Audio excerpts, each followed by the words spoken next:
Hello YouTube, this is Sam Gerrans from Qur'an.com. Today is Friday the 3rd of April 2020, and today I'm going to not be talking about the coronavirus, and the reason is because things have changed in Russia quite starkly and quite suddenly. They brought in some new laws. The first is that basically if you're deemed to be spreading misinformation, and misinformation is a very subjective term, as everything is extremely subjective with this particular subject. I think it's up to 3 years in prison, if I'm not mistaken.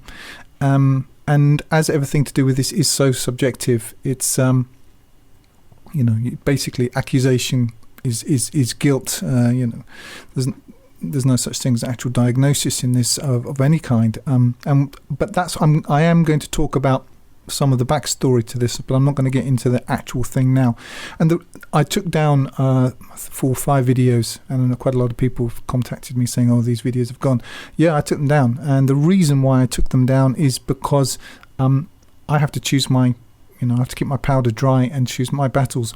And to me, although what's going on now, obviously this is huge, it's not my main focus, and it's not even the most important thing. To me, it's peripheral to the main thing. And as I've talked about before, I've always known this was coming. I didn't know exactly it was going to be this precisely, but something like this. So, I can talk in general terms, but I'm not going to talk about this actual subject specifically, and I expect we're all sick of hearing about it. But in Russia, it's pretty serious. It's very, very interesting as well to see how quickly everybody got into line with this. You have to understand that most people are terrified. For most people, this is real, and it's terrifying, and they're listening to the media and they think that it's real. So it won't matter particularly whether this is real or not in objective terms, because it is real psychically. So for a lot of people, this is terrifying for them. So you might be interested to know what's happening here. You need to leave if you want to go anywhere. They've got that basically, well, certainly the republic that I live in, which is Tatarstan, and I think Moscow's either the same or very shortly going to be the same. You need a permission to leave the house. Basically, what you have to do is send an SMS message to the state computer, and with your details, with your passport details. Now, passport details here are not what they are in the UK, but I expect this is coming. This is the internal passport. You need everybody over the age of 14 or 15 in this country has an internal passport with all kinds of information about you in it. You have to send your passport information, your name, and the reason that you want to go out. There are basically 9 options, and then it'll text you back automatically a permission with you have like a time allocation. So if you're not home before that time, you get picked up by the police. They can just you're out without a warrant.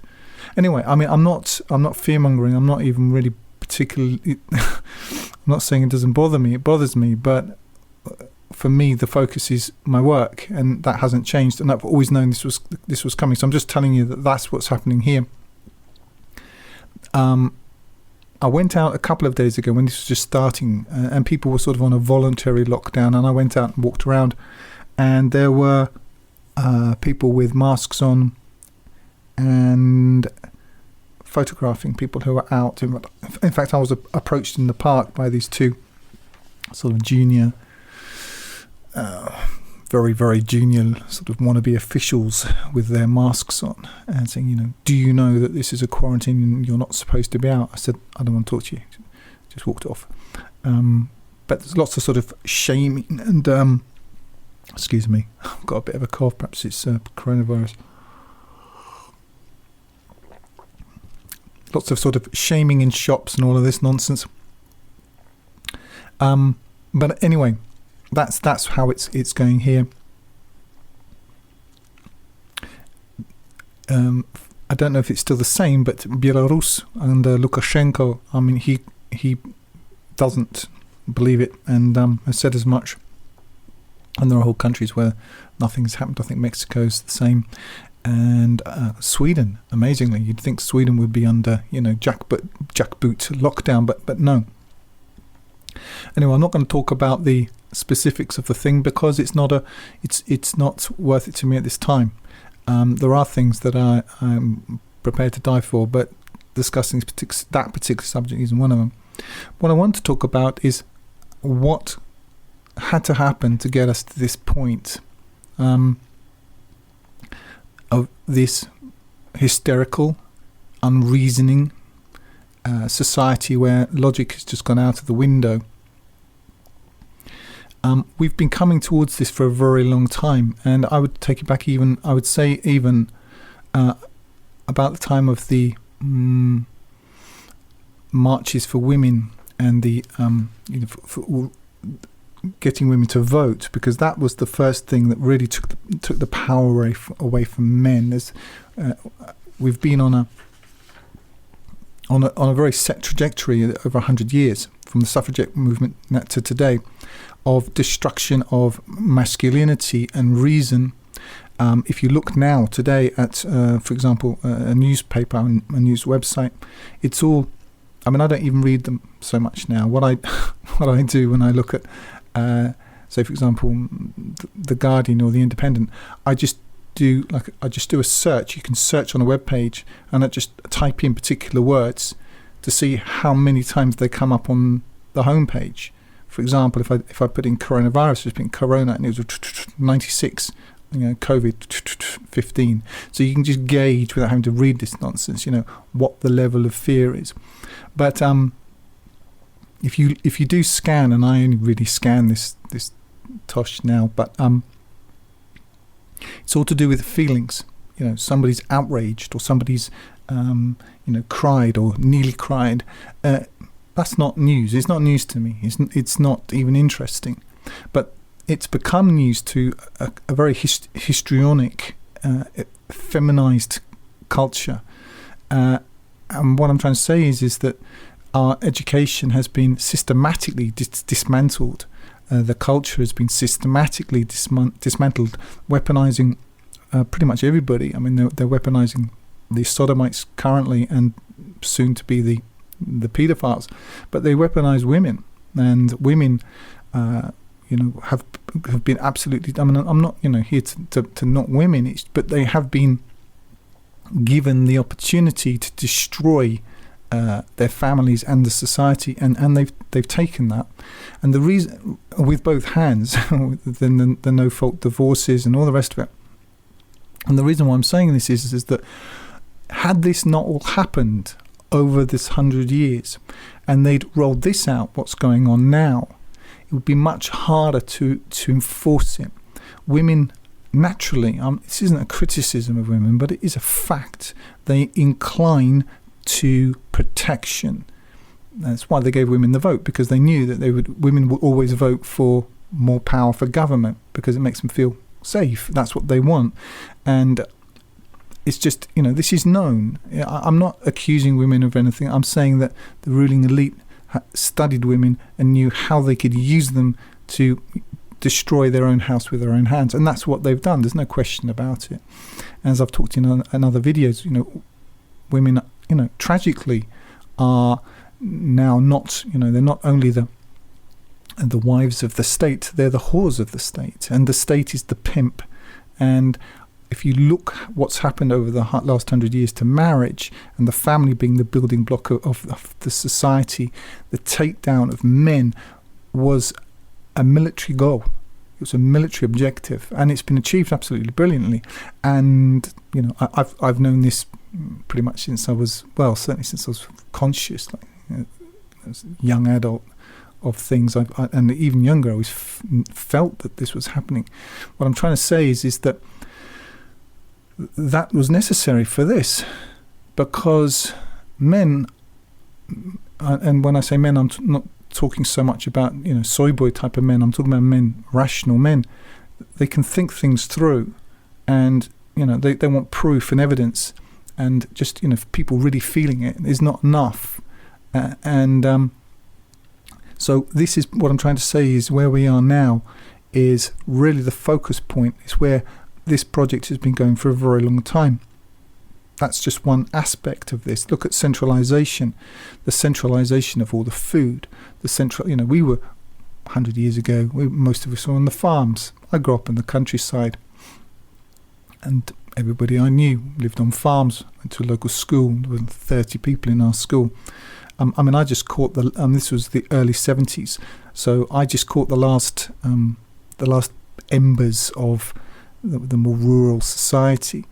But just 50 years prior to that, to maybe the 1920s, a bit further, just before the First World War, nearly everybody lived on the farms. I mean, even not including the Industrial Revolution that happened, but a lot of people did. Now nobody lives on the farms. So what I'm saying is that there are a lot of ducks that had to be got into a row to make this work. We're all utterly dependent on the food system. We're all utterly dependent on the banking system.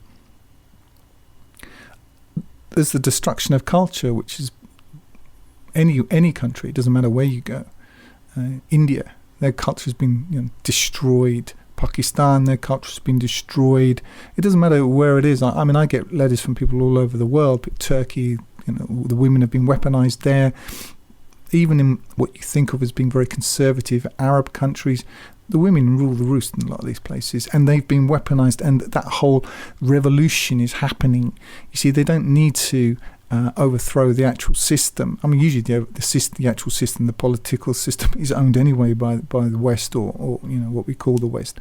They can have a cultural coup in your country by financing usually so-called philanthropic things. And so what I'm trying to say is this is one agenda, and without that agenda, if men were still the head of households, and if children were getting a logical education, if we were still on the farms, if all these things, this wouldn't work. Looking back to the so-called Spanish flu, it wasn't Spanish and it wasn't flu, but it did kill millions of people. That killed a lot of people, and that was, whatever it was clearly real. Wherever that had come from, I have no idea. But now what they've got is everybody in lockdown now. On top of that, you've got, I don't really want to get into it, but you've got 5G, the rollout of that, and of course we're all plugged into the internet. So my own view is they're going to take the internet down for a bit, probably just a bit, just enough to shock you. And it will shock people because we're so dependent upon it. And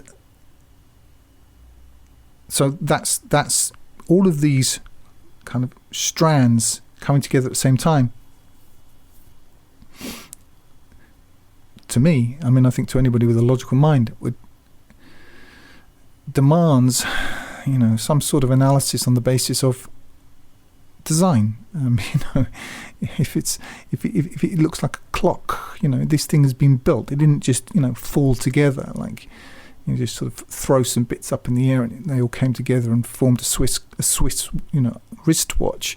No, clearly this has been designed. So I'm not here to convince you of that. I'm sure most people understand that. For me, what this means, it hasn't really, in some ways, quite surprisingly, I suppose, it hasn't really changed anything fundamental. For me, I've always known this was coming. And the fact that it's here now, in a way, it's just, in a way, it's almost a relief. It's like you've been waiting for this storm. You felt this storm brewing for so long. Personally, I felt after 9/11 things would be, I didn't think they would leave it that long, but clearly they had to mop up a few other countries, and they had a few other agendas to roll out.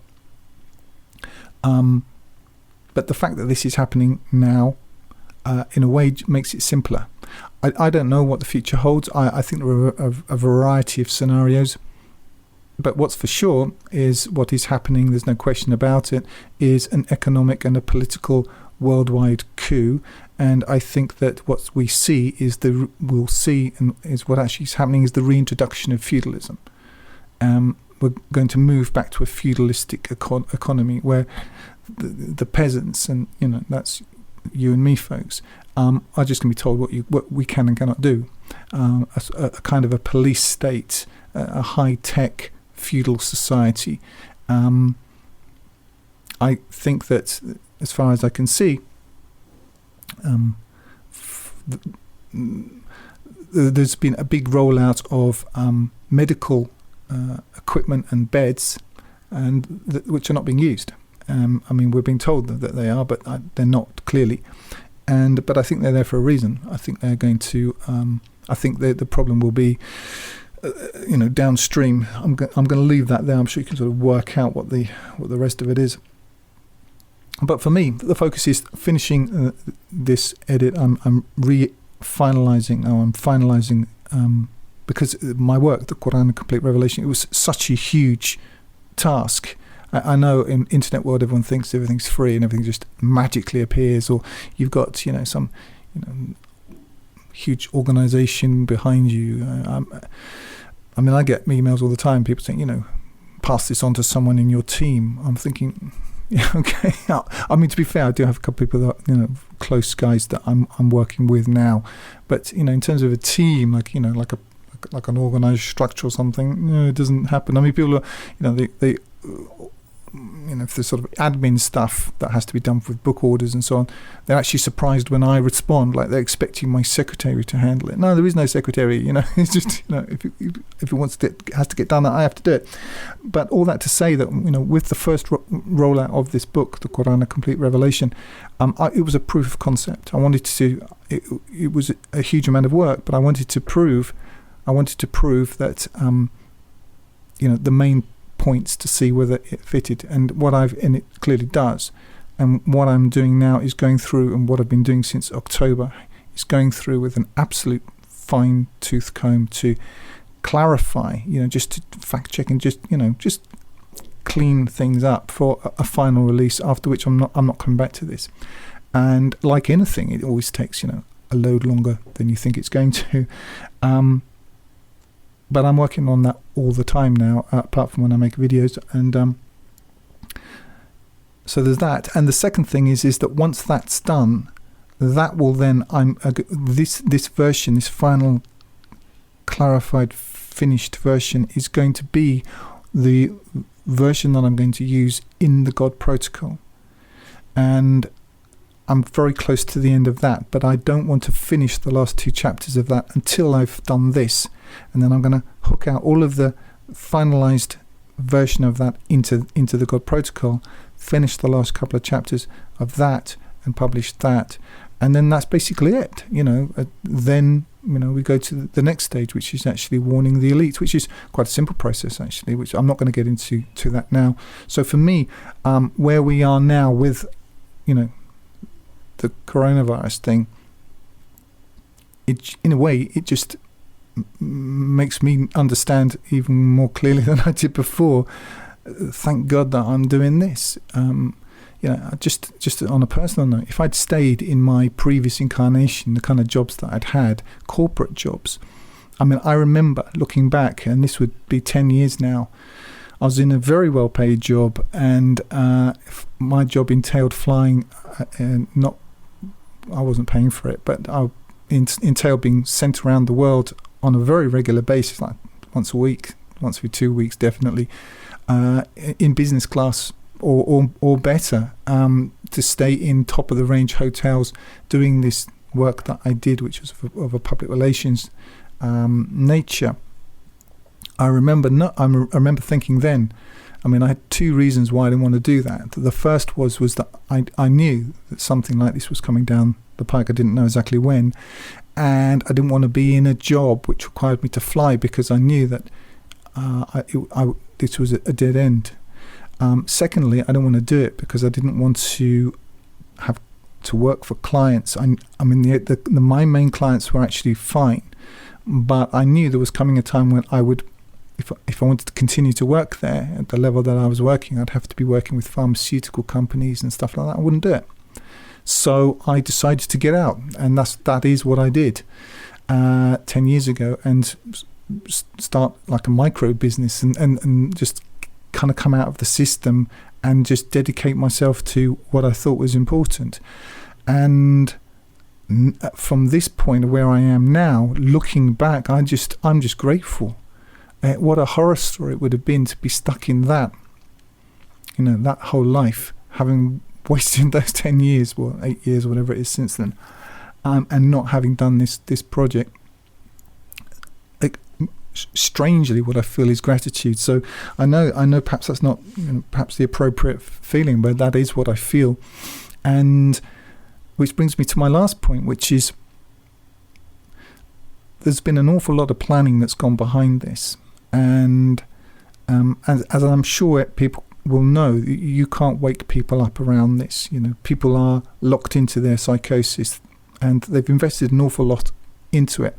And also, just from like a public relations point of view, you want people to have invested in their own deception. That's the way it works. It's how religions work. It's how governments manage to get people to kill each other. It's how the Jehovah's Witnesses work, and it's a methodology. And so what you're seeing around you with people who they're terrified, and you think, oh, finally they're going to get it. No, they won't get it. But my point is that there's been a huge amount of planning for this, and we got to where we are because of that planning, because of the money, especially these huge so-called philanthropic organizations. I'm sure you know the names of these types of people who are behind this, the Bill Gateses and the George Soroses and all these kinds of people. And further down the food chain, talk show hosts and celebrities and all this. It's a single mechanism, but for me, it's neither about just exposing that mechanism, and nor is it about waking everybody up. I don't see that that's even desirable. It's certainly not possible. It is the mechanism is of warning the elite, as per the Quranic model.